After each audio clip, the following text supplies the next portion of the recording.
Well, hello. As you can see, I'm out on the rocks and I'm about to cook up a little bit of sea bass.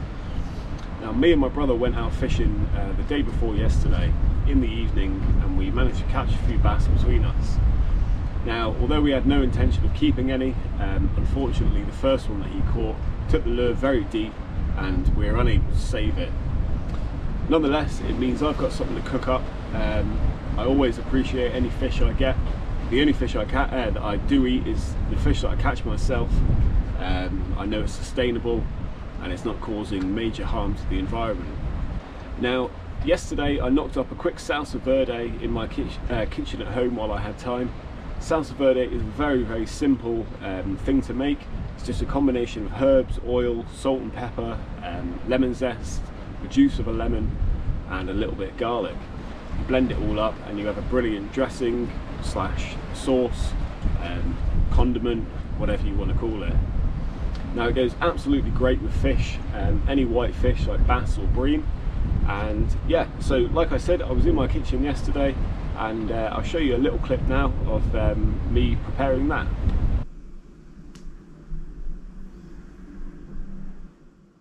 Okay, so here are my ingredients for the Salsa Verde. Very easy. Just a few simple ingredients. Obviously we've got fresh herbs there. Today I'm going to be using a bit of oregano, got some parsley, a little bit of thyme, some fresh mint and some basil. Now, you can use a variety of herbs.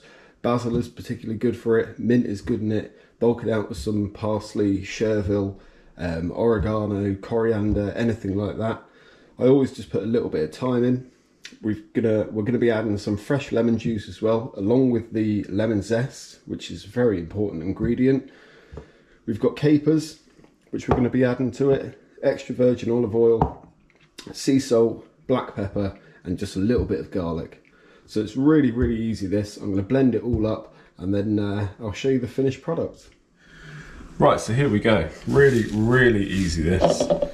Literally, get your herbs into there. Now I'm hoping I can fit this all in.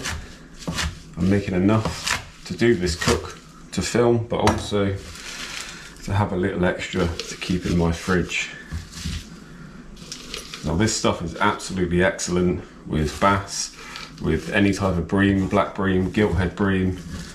Salsa Verde goes with it really well. Also goes brilliantly with lamb, roast lamb or rack of lamb. It's a really nice flavour. I actually use it, I drizzle it on pizzas once pizzas come out the oven as well. So yeah, and it lasts for about 2 weeks in your fridge.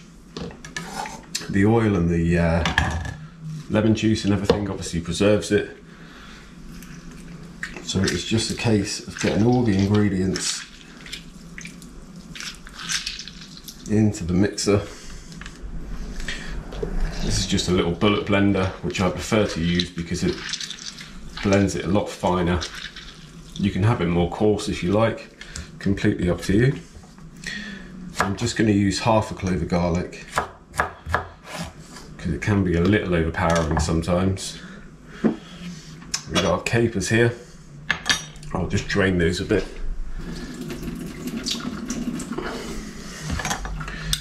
Just drain the juice off. Capers go in.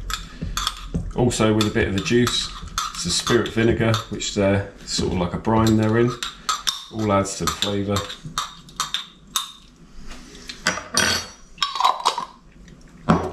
We got sea salt, plenty of salt, black pepper,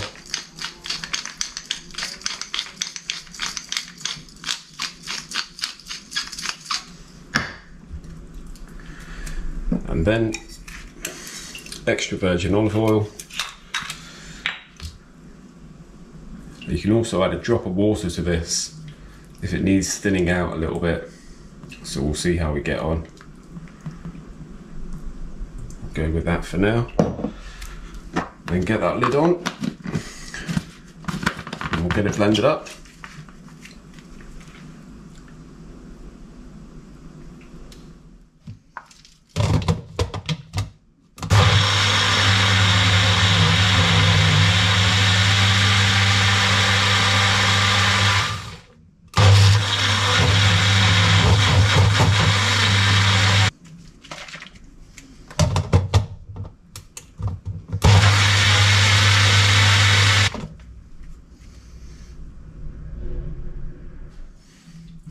So there we have it, a beautiful Salsa Verde to accompany a lovely bit of sea bass that we're going to go and cook out on the rocks tomorrow.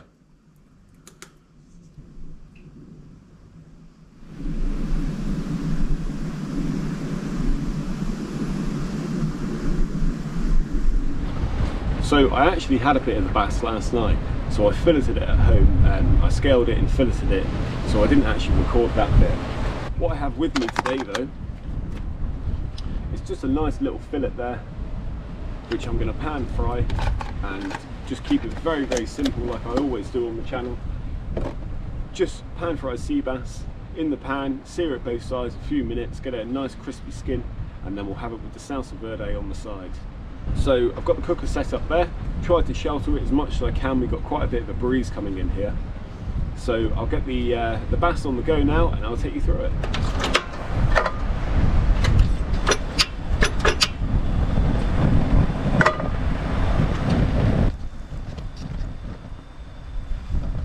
So I've got the stove on, got my pan on, heating up.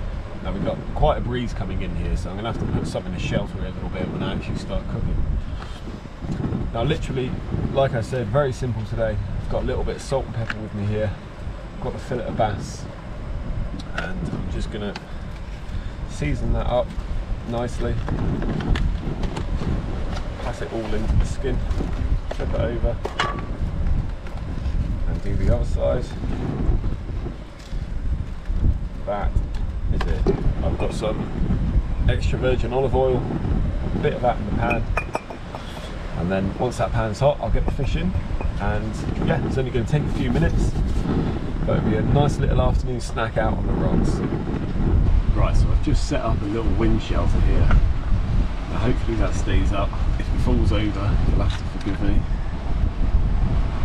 I'm just going to put a drop of olive oil in that pan. This pan's nice and hot now, on a bit of a slant as well. Everything against me today, but hopefully it should be alright. I've got the bass here, as you can see, nice and seasoned. I'm just going to oil in the middle of the pan. Straight into the pan it goes. I like to just press it down nice and firmly. And even though I've scored the skin already to prevent it from curling up when it hits the hot pan, just by giving it a bit of pressure on top to start off with, it gets it nice and flat in the pan, cooks evenly, it's not going to curl up. Now, I don't know how well you can see this from up there, but as you can see, just around the edges of the fish here, it's starting to turn a pale colour. Obviously this is a thinner bit of the fillet, this is going to cook quicker.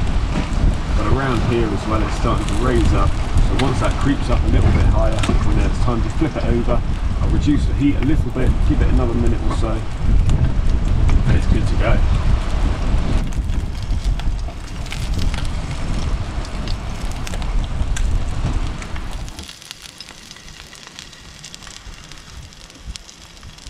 Now, when you're cooking seafood like this, it really is, it couldn't get much simpler really. As long as your pan is at a moderate heat, which is consistent, you put your fish down, skin side down, and just leave it. Like I said, as long as it's not too hot, it's not going to burn. You've got a nice moderate heat going through the whole fillet of fish there. Now, what you'll tend to see is, obviously you'll be able to tell the skin will crispen up a little bit, but also around the edges of the fish it starts to turn a lighter white colour. That means the heat is coming through.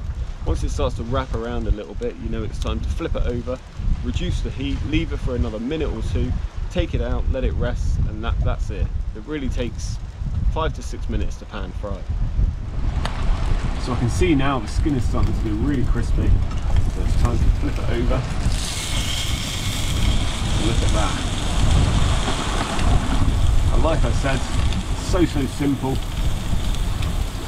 As long as you've got a moderate heat, a bit of oil in the pan, the fish isn't going to stick, providing you've got a non-stick pan, that is. Doesn't that look good already?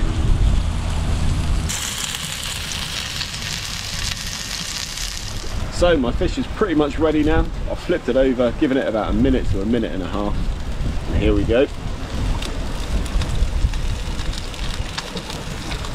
So now I'm going to turn the heat off, just like that. Let it rest just 1 or 2 minutes, and then I'll get it on the plate.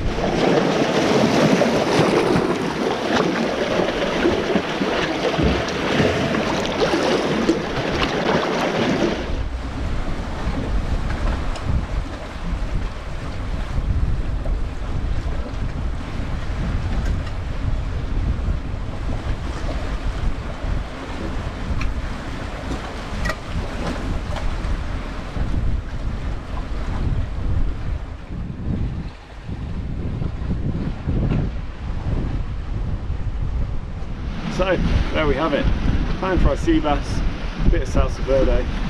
It's all you need on the plate. I should have brought a knife with me really, but we'll make do.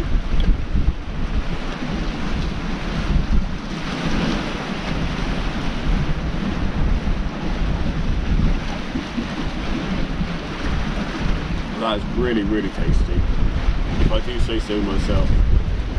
Got a lovely flaky fish, beautiful crispy skin, which really isn't hard to do with fish. Like I said, you just leave it, just a bit of patience, you'll end up with a quality finished product. Now I apologise about the wind noise if you do hear any. I was expecting it to be a little bit more sheltered down here, but unfortunately it's coming straight in. So I hope you enjoyed this one. I'll be doing plenty more cook-ups in the future. Yeah, it's something I really enjoy doing. It's so nice coming out on the rocks and just having a bit of fresh seafood as well. Knowing you've caught it yourself. Yeah, it's nice, really nice experience. But anyway, I hope you learn 1 or 2 things from these videos. Or if not, just a bit of entertainment, a bit of enjoyment through your day. Thanks very much for watching the videos. If you like the channel, please like and subscribe, and yeah, I'll see you on the next one.